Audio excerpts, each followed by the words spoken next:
see about the essay writing more. Essay writing composes of several paragraphs. So first we see what is paragraph. A paragraph is a series of sentences dealing with one idea or topic and arranged in a logical order.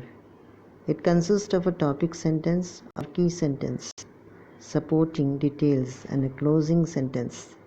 The topic sentence introduces the main idea of the paragraph, indicating to the reader what the paragraph will be about. Supporting sentences develop the main idea of a paragraph, giving supporting facts, details, and examples. Closing sentence restates the main idea of the paragraph using different words. The essential features of a good paragraph are unity, coherence or logical order, variety, and clarity. A paragraph should deal with one single central idea. Normally, the idea is stated in the first sentence or in one of the early sentences. This is often called the topic sentence or key sentence. The idea is then developed as in the following sentence. I think summertime is the best time of all. The weather is warm, so I participate in many outdoor activities such as swimming, hiking, biking. I also like to see the trees and flowers in the colorful bloom and to hear the songs of birds. I can make good use of the longer days of summer. At night, I often sit outside and sip a glass of lemonade as I listen to a baseball game on the radio. There are 3 seasons why Switzerland is one of the best countries in the world. First, Switzerland has an excellent healthcare system. All Swiss have access to medical services at a reasonable price. Second, Switzerland has a high standard of education. Students are taught by well-trained teachers and are encouraged to continue studying at university. Finally, Swiss cities are clean and efficiently managed. Swiss cities have many parks and lots of space for people to live. As a result, Switzerland is a desirable place to live. First sentence is a topic sentence. The last one is the closing sentence. Rest of them are supporting details. Next point is your coherence or logical order. As a sentence in a paragraph support and develop the central idea, they follow a logical order. Each sentence should have an unmistakable bearing on the one before it, and the paragraph should end in such a way that the next paragraph may begin with a sentence that is logically connected with the last sentence in a previous. Underline it. Logically connected with the last sentence in the previous paragraph. All the sentences should so cohere or stick to as to give an impression of an integrated mass free from any discordant note. There should not be any discordant note. Examine how in the following passage one sentence melts or flows into another with the force of a persuasive logic. These lines are taken from Virginia Buzz, Sick, R.L. Stevenson. But marriage, if comfortable, is not at all heroic. It certainly narrows and damps the spirit of generous men. In marriage, a man becomes slack and selfish and undergoes a fatty degeneration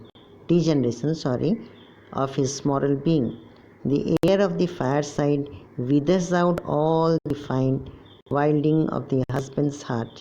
He is so comfortable and happy that he begins to prefer comfort and happiness to everything else on earth, his wife included. Yesterday he would have shared his last ceiling. Today his first duty is to his family. 20 years ago, this man was equally capable of crime or heroism. Now he is fit for neither. His soul is asleep, and you may speak without constraint. You will not wake him. The sentence and the idea involved are interesting and striking, but why is it not a heroic? Why does it damp the spirit? Why is this degeneration. This one can understand, but explain it further. What is the end result? Variety and clarity. A variety of a sentence and the style of the writer make the paragraph interesting and attractive. In addition, the clarity of ideas is of great importance. Sometimes it could so happen that the beauty of images, ornamentation of language, underline it, beauty of images, ornamentation of language, and the length of sentence deem the clarity of a specific idea. Earlier in this chapter, suggestions were given regarding the variety of sentences and the device for achieving rhythm and balance. More will be described later on the subject with reference to the extract taken from the passage of good writers. Now on passing, let us take a sentence from De Quincy's Confession of an English Opium Eater. I have often been asked how I first came to be a regular opium eater, and have suffered very unjustly in the opinion of my acquaintance from being reputed to have brought upon myself all the suffering which I shall have to record by long course of indulgence in this practice purely for the sake of creating an artificial state of pleasurable excitement. De Quincey, no doubt, is a reputed writer. This long sentence does not suit moderate taste. Now we are encouraged to say what we want to say in a simple and direct language through short and clear sentences. It is easy to see how clarity is lost in a jungle of clauses. So if you give more clauses and all these things, the clarity of the thought is lost. Then a sentence, beginning, middle, and the end. A sentence is a starting point. Each sentence logically melts into the next and paragraph takes shape. Each paragraph logically flows into the next subject or theme of composition as a whole. All composition have a simple plan. Divide it into three parts. That is, it should have a beginning, underline it, a middle, and an end. The composition begins with the idea. It develops the idea and concludes it. The beginning is the introduction. You have to present the subject in a way that it creates interest in the reader. Having stated the subject in the introduction, you come to the middle part of the composition for the development of the subject. Underline it. Development of the subject in the middle part. To develop the subject, you may need a number of paragraphs to describe, narrate, explain, inform, argue, persuade, exercise imagination, or to do all of these things and others in order to develop. But when you have done what you have set out to do, you need to round off. Underline it, round off your writing with a conclusion, wind up. This end part, an important customary part of the compositional ritual, will summarize clearly all that you have been trying to say on this subject. In this way, you have to write your composition. Good morning to all of you. Today we are going to see the beginning and the concluding sentences so far as composition is concerned. At the point of introduction, the opening sentence or sentences can be written in a number of ways. The opening sentences or sentences may directly begin the theme or may be used to create the appropriate atmosphere, or may begin with an anecdote, that is a story with a moral principle, or may make you think as with the words. Studies serve for delight, for ornament, and for ability, or may be eye-catching. To attract the eye, you may begin with a quotation. It is better to travel hopefully than to arrive, was rightly felt by R.L. Stevenson. Or you may begin with a witty touch, as whosoever is delighted in solitude is either a wild beast or a god. He that hath wife and children hath given hostages to fortune. Or you may start with, suddenly he pulled out a pistol and pointed it towards the man 3 feet away. Before I could stop him, he jumped out of the window of the 6th floor. The concluding sentences have to be equally effective. These are all introductory or beginning sentence. Effective and satisfying.